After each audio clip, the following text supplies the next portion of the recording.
My graduation ceremony is next week. My dad had given me money as a gift to pay for a party. I live mostly with my mom, but they were supposed to be hosting the event together. Dad and I have a rocky relationship. However, after my parents divorced when I was 4, they split custody of me, and he was able to stay a good dad. When I was 10, he met Jane. Jane had 3 kids, twins and a single kid. They married 2 years later, but I would say even before that, I felt like he prioritized her kids over me. He would cancel plans with me if they wanted to do something, and would either do it with them or force me to go and say it was even better than our plans. But for me, it wasn't. Think going for a hike with me versus taking them to an indoor play area, or seeing a movie with me versus the kiddie park. One more example is when I was given a ticket for a concert my dad and I loved. He was supposed to buy a ticket to come with me for some father-son time, but actually spent it on his youngest stepkid who wanted their room painted. He told me at the last minute, and it hurt. There are other times stuff like this happened. He didn't show up at the hospital when I broke my arm because one stepkid was getting their tonsils out and wanted both him and his wife there. Instead, he told my mom over the phone that he was proud of me for being brave and understanding, even though I never said that. When I would bring this stuff up to him, he'd tell me it was natural to feel jealous of sharing his attention. That was all he would say. In 2019, he told my mom he would split the cost of a trip I wanted to go on with one of my clubs because she didn't have the money all by herself. Mom had her half saved. We told my dad he needed to pay. He said bills were tight and it was the twins' birthday and the money needed to go on something for them. He told me we could do something as a family when the trip happened instead. I told him to forget it. He was making it clear who was more important, and I was going to stay with my mom where I mattered. So Mom borrowed money to cover the other half of the trip. Dad told me he regretted making me feel less important, and we were working on things, and the graduation money was given about a month ago. Then a week ago, he called and told me how one of the stepkids was being bullied, how bad of a time they had, and with that money they could help cheer them up for their birthday. I was angry. I hung up. Then 2 days later, I showed up at his doorstep, gave him the money and told him I didn't want to see him or his new family at my graduation, that he had chosen who was more important, so he better stay out of my life. His stepkids and 2 younger bio kids were there. I didn't stick around. He called and told me we needed to talk it out like adults and that it had hurt the kids' feelings. His wife freaked out on me, so I blocked her. Am I the idiot? As a mom with kids from 2 marriages, I will say not the idiot. Your dad consistently and constantly chose everyone else above you. This is not okay. Making and breaking promises is disgusting. Saying one thing and then backing out is gross. And asking for the money he gifted you back? No, just freaking no. He is not a father. He's a spineless idiot who deserves nothing from you. You needed a father, and he was absolutely not it. And I'm sorry. I hope you go no contact with him now. He's going to apologize with half nothing and say how sorry he is, and then do what he's always done. Or he's going to try and guilt you into apologizing for something that was never your fault in the first place. To be honest, you don't need such a crap father in your life. He's made his bed. Let him lie in it. You are a strong person, and with this weight off your back, you'll soar even higher. Some people might try and make you feel bad for this. You'll get stuff like, you should be the bigger person. Nope. Nope to all that. He's the parent, and he was the adult during all those years. Go live your life, but do one more thing. Talk to a therapist, right now. It feels good to hold that anger. It burns and makes you feel strong, but it's an illusion. You'll be much stronger and much happier in the long run if you can sort all of this out with a pro and not let it pull you down later. Not saying you have to forgive your dad or talk to him even, but not giving him or your anger at him a place in your head will leave you much freer. My husband's primary residence is in Italy. Mine is in the UK. On one of my trips to Italy, his housekeeper told me that the wife of my husband's friend kept trying to visit him while I wasn't there. She said she came over every single day, even though most days he wasn't home or was working from home, so he didn't even say hello to her. We went out together as a group, so I brought it up to her when it was just the two of us and asked her to stop.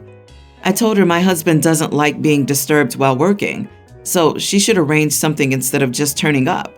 She waved me off and acted like it was no big deal. I asked her several times to stop, but she continued to do it the moment I was back in the UK, every single time. In the end, I was so fed up that I contacted her husband and asked him to tell his wife to stop. He wasn't aware that this was happening and said he would speak to her. His wife is now angry at me and is claiming I'm implying things about the type of woman she is. She also said I was treating her like her husband's property, and I was pathetic for telling him instead of just admitting she made me insecure. My husband is mostly indifferent, but also told me I had caused chaos in their friendship group, as everybody knows what's happening, causing a lot of gossip. Am I the idiot? Info. Why didn't your husband tell you? If it weren't for the housekeeper, would you still not know? Why didn't your husband handle this? Why did you need to be the one telling this woman to stop by if it's your husband being disturbed? He didn't think it was important and didn't realize how often she was coming over, since he wasn't always home and his housekeeper never told him. I probably wouldn't know if it wasn't for her. He thought she would get bored alone since she rarely saw him anyway. Girl, the housekeeper doesn't tell him who his visitors are, but calls you in England to tell you? She sees him every day, but please don't be so naive. If she weren't doing anything wrong, she wouldn't care that her husband found out. That housekeeper is the best friend we all need in our lives. This sounds so shady, almost like the husband doesn't mind all that much. It shouldn't take the wife finding out through the grapevine from his cleaning lady to make this stop. Most husbands would know this is just wrong. Not buying it. I hope I'm wrong, but it sounds like he enjoys it. It should be him who tells the friend's wife to stop coming to their house when he's alone. OP, you're not an idiot, but ask your husband why he didn't bother. My 26 male, brother Aiden, 23, moved into a house with a friend, Carson, of his, a few months ago. Although the house is pretty small, it's only a few years old, and it has 3 bedrooms. I've fallen on some hard times recently. I lost my job and I broke up with my girlfriend, so I currently don't have a steady source of income. My parents have talked about Aiden letting me stay with him temporarily, since he has an extra bedroom in his house. Aiden was reluctant, but he agreed to let me move in with him for a couple of months. He told me that I had to follow a few rules while living with him. He told me I had to clean up after myself and that I couldn't touch his or Carson's stuff. He also told me that I had to pay my share of the rent, $580 a month, and that I had to find a job within 4 months. He gave me some weekly chores: laundry, mowing the lawn, cleaning the kitchen. I thought these rules were pretty pretentious, honestly. I felt like I should be able to relax in the house that I'm currently living in, and I feel like Aiden's acting too much like a parent, and he's my little brother. I've honestly been spending the last 2 months just relaxing and playing on my PlayStation. I occasionally do my chores though, and I've been looking for a job, but I haven't accepted a job offer yet. One day, Aiden came home from work, demanding that I pay him the last 2 months of rent. Since I didn't have a job, I didn't have an adequate amount, so I gave him what I had, $400. Aiden asked where the rest of it was, and I told him that I had given him all my money. I had spent some money on personal expenses while I've been living with Aiden too. Aiden then started screaming at me, saying he's sick and tired of putting up with how lazy and messy I am. Aiden was complaining about how he constantly had to remind me to do my chores, and that I always left the living room and kitchen a mess. He also yelled at me for how I've been spending my money, and that I needed to accept a job already. I told him I'd fallen on hard times, and that he needed to be more sympathetic towards this. I also told him that he knows I'm a bit messier, and that I shouldn't have to change my ways for him. Aiden told me that I'm living in his house, and that I'm fortunate enough that he's letting me stay here. However, he also told me that he wouldn't hesitate to kick me out on the curb if I didn't find a job or pay the rent within the next 2 months, and that I was being a mooch. I asked him if he would make me homeless, and I also said that I felt like he was being ridiculous. He left the house shortly afterward, frustrated.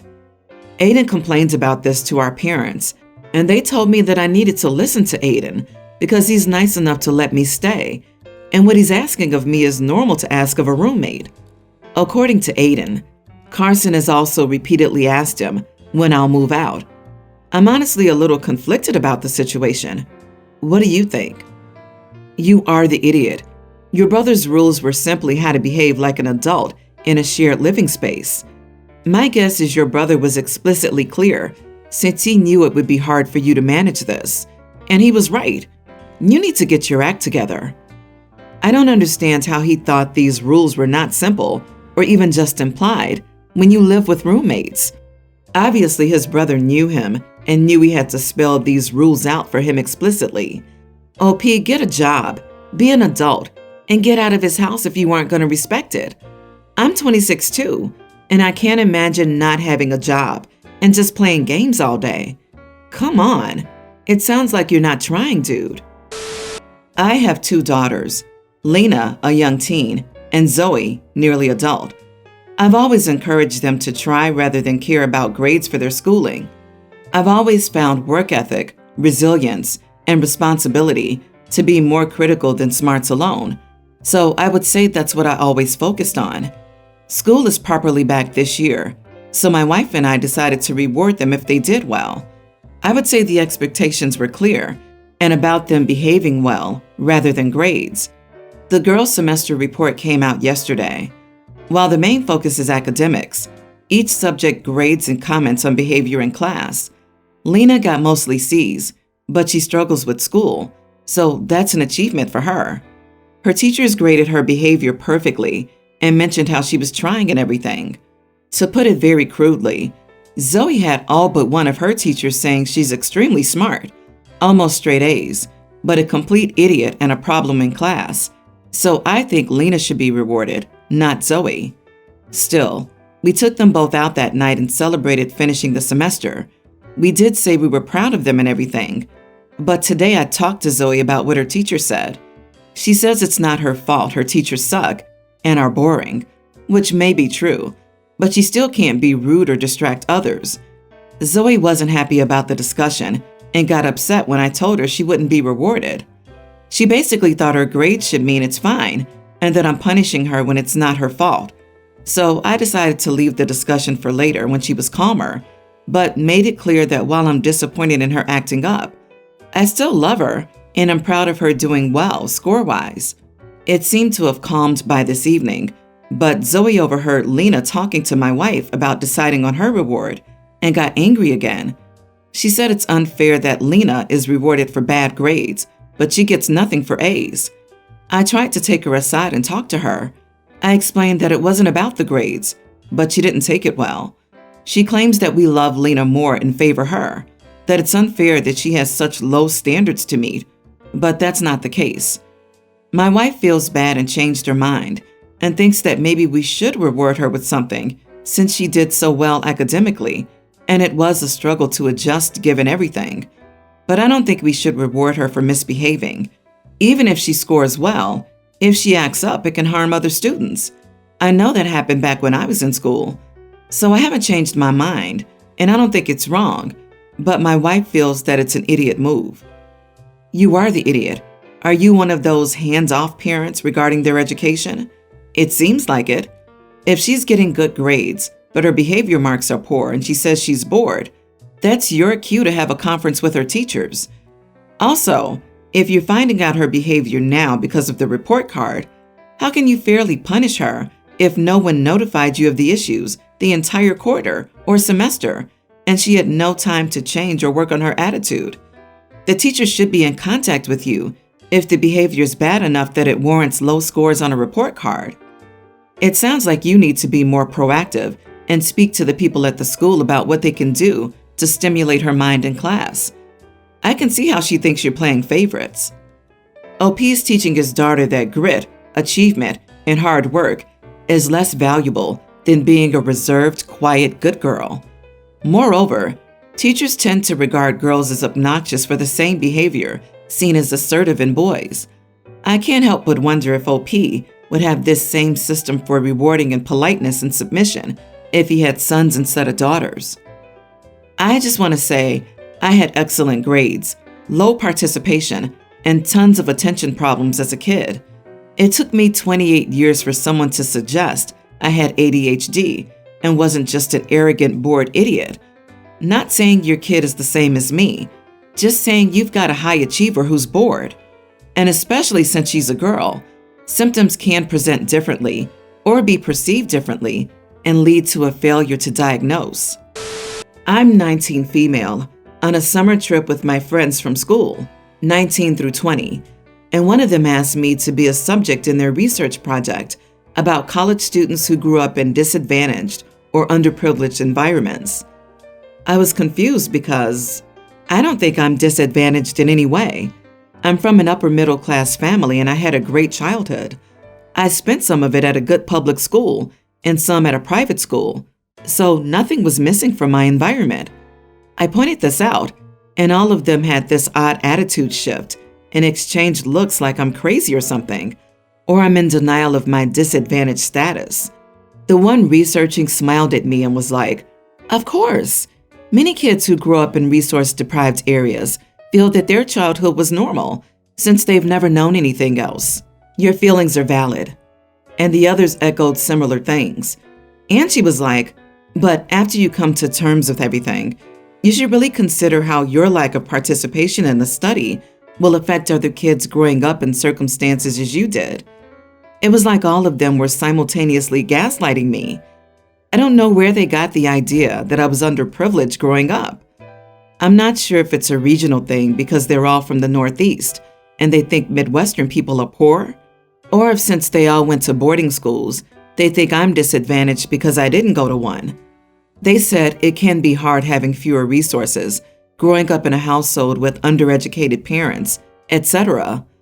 They basically said I'm failing underprivileged youth by not talking about my experiences as an underprivileged youth. I find it demeaning and insulting to my family because my dad has a great job in several degrees, and my parents gave us a great childhood. We're in the top income percentile where we live, and I find their comments derogatory to my parents. Not the idiot. Your friend is on the low knowledge, high confidence end of the Dunning-Kruger graph regarding sociology. You presented reasons that exclude you from the underprivileged demographic. Don't let them gaslight you. Not the idiot. You're right. This is demeaning and insulting. But as a researcher who has worked with human subjects, what stands out to me is the egregious lack of research ethics. Who trained her for this research project? I don't think it would be going too far to find out who their advisor is for this research and contact them for a quick chat about this experience. Even if she is an undergrad, her behavior demonstrates a systemic failure as a student researcher and everyone in her chain of command for this project. Not only is your friend being offensively elitist by imposing this identity on you because you're in some ways not like them, but they're also trying to dictate how you should behave and donate your time to their project. Your so-called friend is an arrogant and condescending idiot with an air of superiority. Find new friends.